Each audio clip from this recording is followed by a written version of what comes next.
Hello world, don't panic. Hello, everybody. Welcome to the Answer Podcast. We are here with a special edition.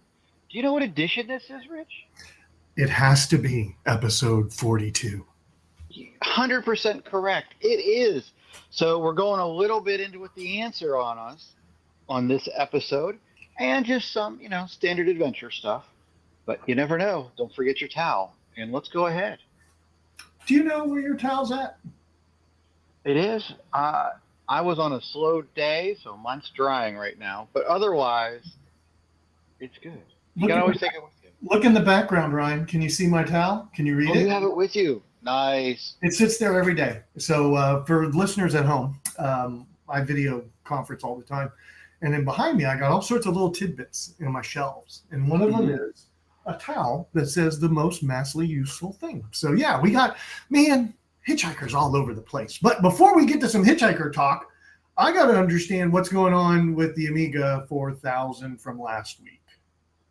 Well, we have that. So the Amiga 4000 from last week has made a lot of progress with a lot of help from some folks on Discord. Oh, cool. So I popped into there's another Discord channel. Asil has a pretty big one, and popped into his repair thing. And I got some pointers and some ideas of what's going on. So I had my 4000 booted up. I'm like, yes, finally, a lot of fun, all kinds of connector issues with the CPU board. And then I was getting these little lines that just like a pattern going across my screen, like a vertical line that was just gray and just there. Okay, what the heck is that? With some help, I forget who it was on the channel, but they pointed me and said, hey, those look like they're 32 pixels apart from each other. One, I have no idea how he figured out they're 32 pixels apart, but I'm like, sure, okay. Dude can count better than I can, I'll tell you that. And he said, oh yeah, make sure that for the Amiga and the AGA set, the Lisa chip, make sure all the data lines are good over to the memory controller. Lo and behold, one of them wasn't making connection. Or I didn't have a continuity test between them. I'm like, okay. So I had from the memory controller to the actual pin on the SIM chip, but not from the memory controller over to the Lisa chip. Traces look fine. I was going to do a bodge wire. And they said, well, if the traces look fine, just try to reflow that pin around the Lisa chip. Sure, why not? It doesn't work now. I'm going to hit power to it and solder to make a bodge. So I reflowed the solder on that pin, and I have a connection. And that went away. Gosh, just a little bit of solder, man. Yeah. It went away. I'm like, oh, everything started working. Things started freaking out a little bit after that, and I was like, oh, God, what else is wrong? I let it sit for a night, put some deoxid in SIM sockets, around the ROM sockets, just, I don't know what's going on. I put the diag ROM in. So there's a special ROM that, forget who makes it, but I'll put a link in the show notes for diag ROM. And it doesn't need all of the resources that the Amiga OS needs, and it'll give you some information. And it was working fine. I'm like, all right, what's going on? So I put the OS ROMs back in, and everything's working fine again. I'm like, I don't know what happened. Don't move it. Leave it sit right where it's at. Don't tilt it 10 degrees or anything. Yeah. I know, right? I'm wondering if it's a deoxit helped, do whatever deoxit magic happens. And it works. And I'm like, okay, cool. So I now have all the SIM sockets fully populated on the motherboard. So it's got a whopping 18 megabytes of RAM, wow, which is fully loaded. That's pretty cool. On board. Yep, 100%. I'm super excited. It's been running. I know you saw it before we started recording. Doing a little screensaver thing. This is great. Next steps are some heat sinks on some chips and continuing to reassemble slowly. So it's been going well. I'm super excited about it. All right, I got to go to the tally board. So this is from the big Craigslist find. And after getting it clean, which we were all amazed how beautiful it was, how much have you put into this project so far? Besides your time, let's not think about time. Have you had to pick anything up yet? I had yes, I picked up some sim chips. I got two fast page, um, 4 meg sim modules to populate it out because it only had 10 meg of sim in it. I think that was $15, and I just bought some 8 meg sim chips, but it's only going to use 2 meg of it for the chip RAM. One of the other ones looked a little questionable. A couple of the pins did have looked like missing tin on them, so I was like, I'll just replace them. That was like $12. I have an IDE to SD card adapter. I already had that, but I'd bought that earlier. Yeah. I think they're $15, an SD card for the IDE, and a compact flash to SD adapter because it's a compact flash to IDE. Sorry.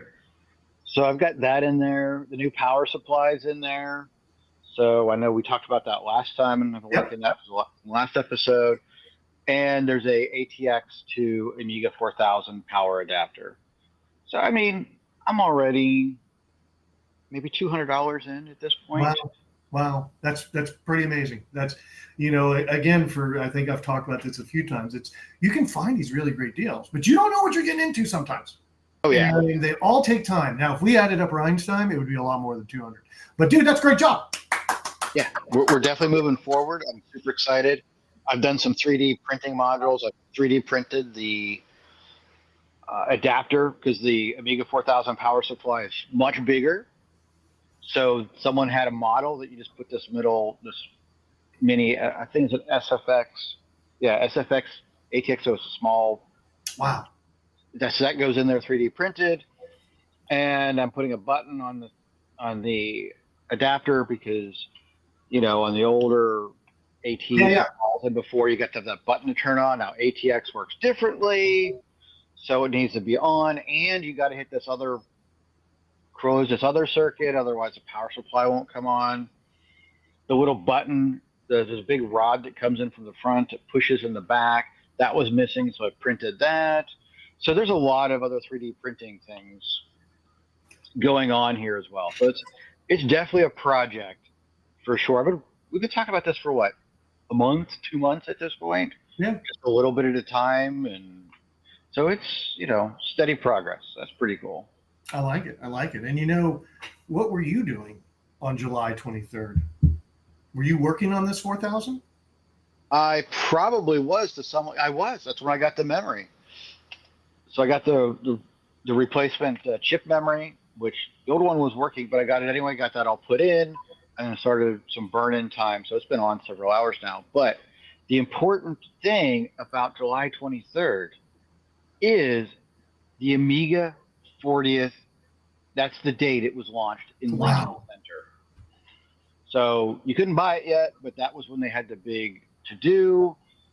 They announced the Amiga 1000. There's a link in the show notes of video from the Amiga at Lincoln Center, the whole thing. I think it's a 16 or 17-minute video. I just found there's several of the same video out on YouTube. I just picked one. And so that's worth a watch. If you want to go live some of that, see all the people showing up, and they're all in tuxes. So they did a thing. Well, I'm watching that video after we record and enjoy some of that 40-year-old history. I'm sure the suits are incredible. I'm sure the hairstyles and outfits are incredible. I can't wait to see. And then even them talking about the Amiga being this brand new thing, right? This launch party. And to us, it's 40 years old. Yeah, and I think it's I think this is the one that like Andy Warhol was part of it and doing stuff. So it was they pulled out all the stops. Now, I could be wrong. I was starting to watch a little bit of it, but I didn't go all the way through. But they talk so much about it and all the different things. So definitely worth watching. So there's a lot of Amiga stuff going on. I know you've been doing some development and other adventures. You talked about the first book of your micro adventures. Yeah, micro adventures. Let me tell you, book 2 is down. I got it done. Now I need to move on to book 3. And here are my observations. book 1, we can all go back and listen. I thought it was a great intro book. Mhm. I really took the programs and made them more. Book 2 definitely built off of book 1. So Did it? I am hoping to see book 3 get even more. And an example of this is book 1, they give you an encoded message. Basically, it's a move one letter to the left cipher. So Okay. if they put a B, it's actually an A. And you had a little program to do the work for you. Oh, book 2, it's a lot more complex. They give you the same thing. You have an encoded message, but here's the program to do it. And it's much more complex. Even probably today, I'm going to sit down and go through those programs again, a little hunting and pecking in them. And the next program was more complex. And they did drop some things. There were only 4 programs instead of 7. There were more lines of code. There were more lines of code, though. The first 7 were small lines of code, maybe one big one. These were bigger programs to work with. So lesser programs. Now they're really starting to work with arrays. They introduced arrays in this book. Nice. That's good. I know that's what you wanted to be playing more with arrays. Yeah. So I was unhappy. I only had 4 programs to work with. I was super happy that every one was more complex and using different functions and different abilities of BASIC, even in the sense of math. You know, you had to figure out degrees off of how far away you were based on feet. And it was just a neat idea, the way that they incorporated you learning that subject. So I big thumbs up for Micro Adventures, Ryan. You did not lead me astray with that idea. Awesome. So are the stories good as well? Yeah, the stories are fun. Awesome. They're totally, I think I mentioned last time, they're like choose your own adventure level of writing. So literally, I just can scan through the paragraphs. I mean, I'm just then I get to the task, and I'm reading it. I'm actually reading the book. It's just super easy to read. And as a kid, I would have loved this. I can't believe I never knew. Oh wow! So I remember having maybe like 1 or 2 of these when I was a kid. I have no idea what happened to them, and then found them again. I was like, oh, these have to be cool. So I'm thinking I want to do them. You know, I have too many projects, right? But I'd like to go back and reread them. And instead of writing it in BASIC, see if I can convert it to C to do the same thing. Oh, wow. Or even using it for machine code or assembly. Assembly. I mean, if you do assembly, that's going to be a huge step up. I think C would be easier. In between. In between, because the C is almost, I mean, it's not assembly because you're not doing the moves and the memory. It's handling a lot of that for you. But you still have to allocate memory and you can. You don't have to necessarily, but it would be an interesting leap. Yeah, you should, because you obviously the framework's there. You know what I mean? You know what they want you to accomplish. Oh, and that's the other thing. I'm hoping in the later books, they just kind of tell me what they want me to do. And I have to write the program. Do you see what I mean? Some of the subjects they can do that. The ones with the encoded message, you have to know the cipher. Maybe they could tell you what the cipher is to unencode it, and then you've got to write the program to do it for you. That would be neat. I don't know. I'll report back. I'm hoping I'm knocking out 1 a week. So hopefully next time we meet, I might have another book done. Cool. I hope so, because those look really cool, and I remember them being an awesome time. Have you been programming? I know you seem to be up to your neck in hardware this past week. Have you been any time touching the email? Yeah, email. I've gotten a little bit of work on. Actually, last weekend I was a pretty decent amount. I'm going back through and adding some, maybe not error correction, but making sure I'm getting stuff back from the servers. Like when I'm sending an email, making sure I'm getting the codes back that I'm expecting instead of just going, well, that's probably right. I'll just move on. And and I know you remember, I sent you an email from it. You through did. My ISP. Did we not talk about that last episode? Did we? Or was No, that? it just happened last weekend. Oh, wow. Ryan, I missed a segue. I should have gone with you sent me an email. But yes, that was awesome. You pinged me on text and said, hey, check your email. And I think I was cooking dinner or something. Yep. And I said, all right, bro, I'll get you in a minute. He didn't let anything out of the bag, y'all. I went to go then in my email, kind of when I was eating or wrapping up eating. And there's this email from Ryan. And in the tagline, it said, sent from an Amiga. And I immediately called him and was like, "You did it!" And then I responded back. You did get the response too? Oh yeah, definitely. Yeah, dude, that was awesome. I can't believe we didn't talk about that yet. I was so excited. Yeah, so that's going well. So I have the SMT, the send out part was more fleshed out. So then I've been going back through on the IMAP where I'm reading my messages and making sure more of the stuff actually matches what I'm expecting, and been going more back through the RFCs for these, going what is supposed to happen, because some of the stuff I guessed based upon just doing captures of what my Mac Mail's doing, and say, here, just turn the debugger on and let me see all the commands you're doing. And then I'm going back into the RFC going, oh, that's why I did that, or that's what's doing, or oh, I can do this. And it's been great. I actually got an email from someone doing one on a Mac, 68K Mac. Of course, I don't remember his name, but he building one for himself because he was asking how I was getting SSL to work.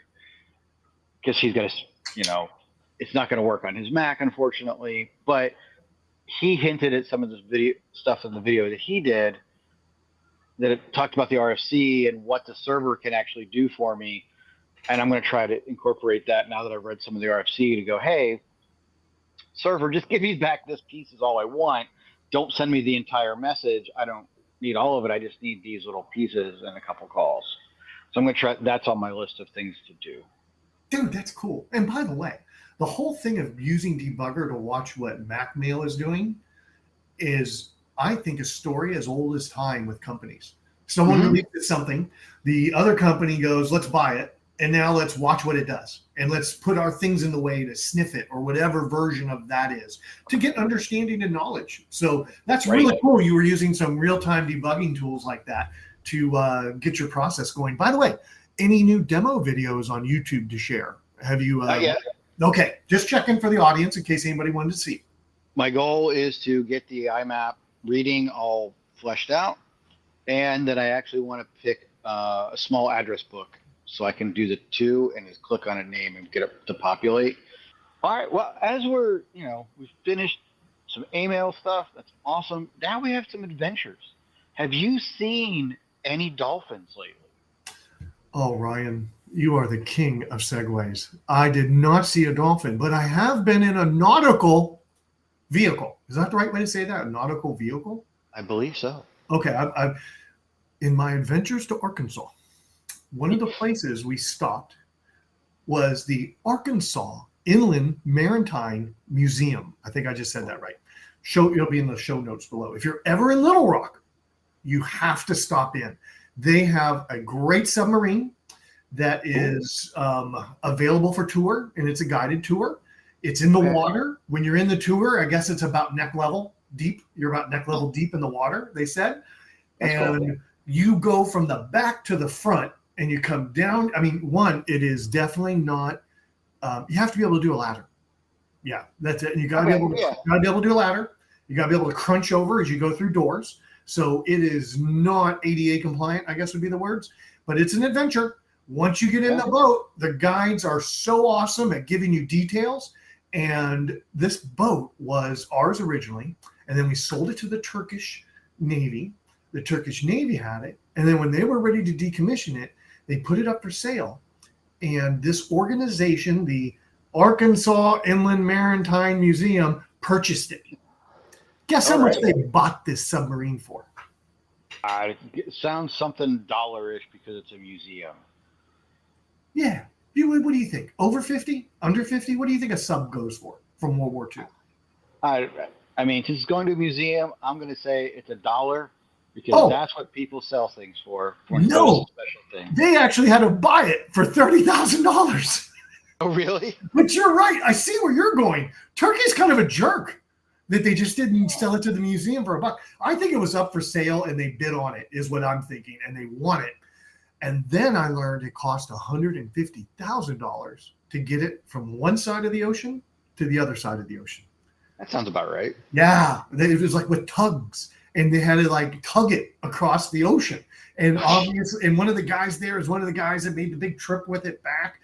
It was just such a great thing, and it's so well restored. Or I shouldn't say restored. It's so well kept that it looks great. And they're able to point out modifications that we as Americans made on it during its time. And they're able to point out modifications the Turkish had made during its time. And they have all these great old photos. They had such good stories, Ryan.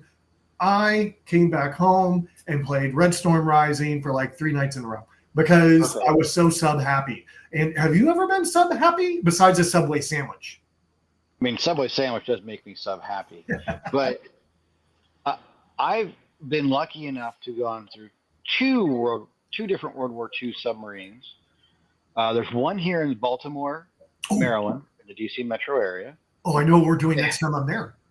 It's in the Inner Harbor area, so there's a submarine there. There's a Coast Guard ship there. There's a USS Constellation is there, which is a sister ship to the USS Constitution, which is in Massachusetts, and that ship's actually still an active warship. Wow! But they're all there, and there's a whole lot of neat touristy stuff right in that area. And then I've been in one in the Pittsburgh area at the Carnegie Museum. Oh, I've been in that one too. Unbelievable. I was visiting family up in that area, and we went to the Science Museum for kids, I think. I think it's a science museum, and it's just very hands-on. And it is. It's great. I am going to say that tour, from what I remember, 5 out of 10. I'm going to say Arkansas, 7, 8 out of 10. I mean, if they would have let me drive it, that would have made it a 10. Perfect. Yeah, the Pittsburgh one, and actually even the Baltimore one, you buy a ticket and it's all self-guided. So you're going in and you just got to go read the little placards and you see what's going on. Now, the Pittsburgh one was kind of neat. We went, I think it was around Halloween or something. So they had like a little duck or something on both sides of the boat. And they're like, hey, can you find the 2 ducks? And it was kind of little rubber duckies. It was really kind of cool. We like those things. We like those things. Me and you like them. Yeah, we do. We do. This is fun. Yeah, exactly. Let's have some fun with this. So that was kind of cool. And so, yeah, they're neat to go see. And I 100% agree. You got to be able to walk up and down this ladder thing. It's been so many years since I think these things ran. To me, they still smelled like diesel and oil. 100%. So if that's a problem for you, you're not going to be happy. You're just not. Yeah, it is definitely, same with this one. They mentioned even after they like blew out all the there's something about the hydraulic lines and it's liquid. They were still getting hydraulic liquid leaking, even just from all these things, right? For like a year after they dry docked it, basically, that just stuff was just leaking, even though they cleaned it all out, they thought, and 100%. I think things were still a little grimy too to touch. I mean, it's not like they're restored to immaculate condition. That's why I almost hate to use the word restored. It was well preserved, and preservation. Right. Yeah. I mean, if they're going to go, if I would consider restored, this thing works again. And we're taking a crew of people out around the harbor and driving it around. Agreed. That would be restored to me. Agreed. Yeah, the Pennsylvania one, I think I remember it was like 10 minutes, 15 minutes to kind of walk from the back to the front. I don't remember it being that long. Whereas with that guide, we were there an hour. I'm going to say an hour something inside the sub. It was cool. It was a long one. I like those because a lot of that is you get what you want out of it. So if you don't really want to interact with that dude, it's like probably 10 or 15 minutes. Yeah. But if you want to interact and you want to know more about it, you're going to spend some more time. Biggest thing, I think we had in the Pittsburgh one, there were some people, we were more in the front. There was people in the back that just were like, yeah, whatever. And they wanted to blow through. But that sub is not very wide. So I felt like I was getting pushed in some ways for them. It's like, go around. But there's no really way to go around. No, there isn't. No. And some of those, I mean, obviously, I thought to myself, by the way, the one question I did ask was how tall were most Navy submarine sailors? And they said they had a height cap at 5'8" during World War II. Because I was looking at the beds and I was also looking at the walkways. And dear listener, I'm 6'1", maybe 6'3" on a good day. And I was like, dude, I couldn't even sleep in this bed. I was like, I can't sleep in this bed. And so I made me ask the question, and then I learned that was the answer. And even then, I was thinking of a Red Alert moment. You watch Das Boot, you watch Hunt for the Red October, and you see people running from left to right and getting to where they need to be. Oh my God, I don't even know how they did it. How did they shoot themselves through those little holes that are the doorways that are watertight if they need to? Yeah. Close them, right? I always respect our veterans and those that serve. But boy, these sub people in World War II, wow, that must have felt sometimes like you were signing up for death duty. You know what I mean? You're in this little can, there's nowhere to go, everything's packed around you. And yeah, that feeling you had in the submarine, I could see being all the time. Mm-hmm. Yeah, it's just you're just kind of there. You're hopefully your biggest asset's stealth, and if you lose it, it's not going to end well, No, and my sub number was 42. How about that? That's awesome. No, it wasn't 42, but that does lead us back. That would be awesome, though, wouldn't it? That would be amazing, or at least had 42 in it. Yes, that would be great. That leads us back to Hitchhiker's Guide to the Galaxy. Nice. So what have you been doing with it? I mean, have you done anything as prep for this episode, or just some good Hitchhiker's memories? Or what have you done? Dear listener, let's take you back to a time when Little Rich was riding his bike to school. And riding his bike to school to meet his friends early so they could hang out in the library and read books before school started. That's the era we're in right now, is Perfect. That time frame. Read the books, loved the books. I read them. I still read them almost every year or so. I still read The Hitchhiker's Guide to the Galaxy, or I'll grab Life in the Air, and I'll grab this, or I'll still give them a read every year. Somehow something comes up. Oh, I got a flight. Let me take this with me. It'll be super easy to read, right? And the video game then came out. I was at, where was it? Electronic Boutique back in the day? I was at the store picking up Hitchhiker's Guide to the Galaxy for the Commodore 64. We played it. We would write notes about it. We'd make maps about it. I think about Hitchhikers, and I think about this beautiful time in my life that was just that it actually made an impression on me. That book did, and its values and its ideas. And with the Commodore 64 game, one of the best things we did is one day in the morning before school, I brought came with a bunch of little things in the game, like glasses for this, and it came with pocket fluff, and it had the little mini army inside a bag. One of them was the destruction orders for Earth, and it was written in Vogon. I was like, dude, this has to be able to spell something. And sure enough, it was just a substitution cipher. So my friend sat down, and in the morning, we're sitting there trying to look at, where would the be? Where would this be? Where would that? And we started looking at it, and we deciphered the Vogon language that morning. So that's awesome. So anytime I think of Hitchhiker, I always remember looking back at that time of my life, and just how beautiful it was, how great it was, and how simple it was too. It was just such a great little moment, and I'm glad that Hitchhikers is part of it in my memory recall. Now, were you that entrenched in Hitchhiker like I was, or how was your experience with the guide? I knew it existed. I don't think I ever read the books, honestly. Wow. I've watched the movie that came out some number of years ago, which I really enjoyed and thought we owned, but apparently we don't. But we have watched, you gave me a BBC Hitchhikers TV show. Yeah. So we've watched the first episode now, like last week, in preparations for this episode. Oh, it's so campy and good, Ryan. And it sticks to the storyline. You're going to notice the movie you saw does not follow the storyline exact. This TV series does a great job sticking to the book. All right. That's what I assumed based on what I've seen. I'm like, oh, this is going to be more very book. So I'm pretty excited about watching the rest of them, but Amy and I are watching them together. We just haven't gotten to the second episode yet. Well, good. hopefully you'll get a chance. You'll enjoy it as much as I did when you're all wrapped up. I find it amazing how many, I believe, screenwriters, writers have been influenced by Douglas Adams.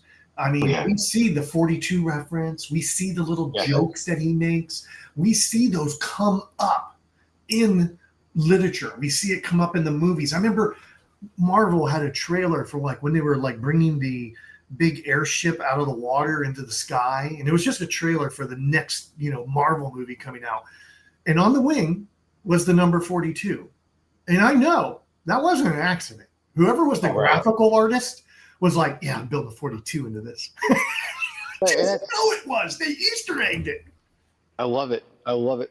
There's so many things. There was like, I've seen old tech stuff back in, like, I remember from Usenet, like Hitchhiker's Guide to the Internet.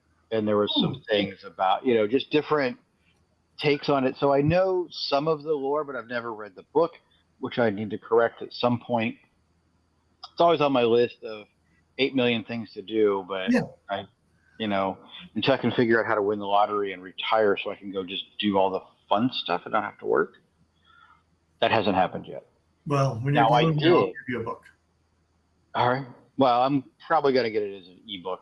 Oh, because I won't, honestly, a physical book anymore. I just read the ebook. Yeah. Because that's the one I have with you. Now, I did play the Hitchhiker's Guide to the Galaxy Amiga game. I did boot it up. I played for about an hour or so. I totally am terrible. It's the Infocom text thing. First time through, I got 0 out of 400 points. I'm like, what am I doing? I got out of bed and got my like the robe and stuff. I had the split headache, and I'm like, where's the Tylenol? By the time I used all the stupid commands, the bulldozer came through the house. I opened the door, and there's a bulldozer, coming through the house, and it hits me with a brick, and I die or something like that. And then there's this whole thing after me being dead of just stuff I could do. I'm like, okay, cool. I'm telling you, if you really sit down and play this, I'd almost get a walkthrough guide because there are so many Easter eggs. We learned so many things by playing to a point and then realizing we missed something or someone did something a little different. And obviously we had to do all this by VoiceNet back in the day. We had to talk to each other. You know what I mean? We were at high school talking about this. So yeah. I'm excited. You should try it again with a walkthrough and see if you like it. Yeah, I found there was an Amiga version of it. I actually own it on floppy disks. Yeah. But I just was using the WHD load version. And it's just like, oh, let me try this. And I'm like, oh, I don't know what I'm doing. And so I don't have the box. I know you have the box and all that stuff for the 64 version. Yep. I have the discs. And one of the collections I picked up had a whole bunch of Infocom, like the Infocom collection or across some number of discs, and it was on there. Like, okay, that is awesome. That is great. I am glad you booted up and tried. I may need to do that now after our episode. That might be something I need to do this weekend because, Ryan, I'm almost telling you, I don't think I need a walkthrough anymore. I've played it so many times. I've played it on my iPad. I've played it on laptops. I've played it so many times in different places. And by the way, it's not that long of an adventure once you know all the steps. It's really not that long of a game. You maybe could have finished it in an hour with a walkthrough. I mean, maybe even earlier than that. Because it's just, it's not huge. It's no Zork, baby, but it is definitely fun. I tried to lay down in front of the bulldozer, and it's like, oh, the bulldozer just goes around you. And I'm like, wait a minute. They did that in the movie. I remember that. So that was an experience. I really enjoyed that. Just to bring it up, just to go see it. I never got into Infocom games much. So that was one of my early text adventure things. Yeah, I was so into Infocom games. I mean, we could, when they have a celebration anniversary, we should have a Infocom game review. Oh, you wouldn't played a lot of them though. Yeah. No, I haven't. Yeah. So that would not be fun. We won't do that, folks. No one. We won't do that. So yeah, that kind of, wraps me up. I hope everybody's having a fruity time and they all go get their towels and make sure they have them with them. Anything else, Ryan, before we wrap it up? I'm going to use a quote. It's not for our podcast, but only this episode. Thank you all, and so long, and thanks for the fish.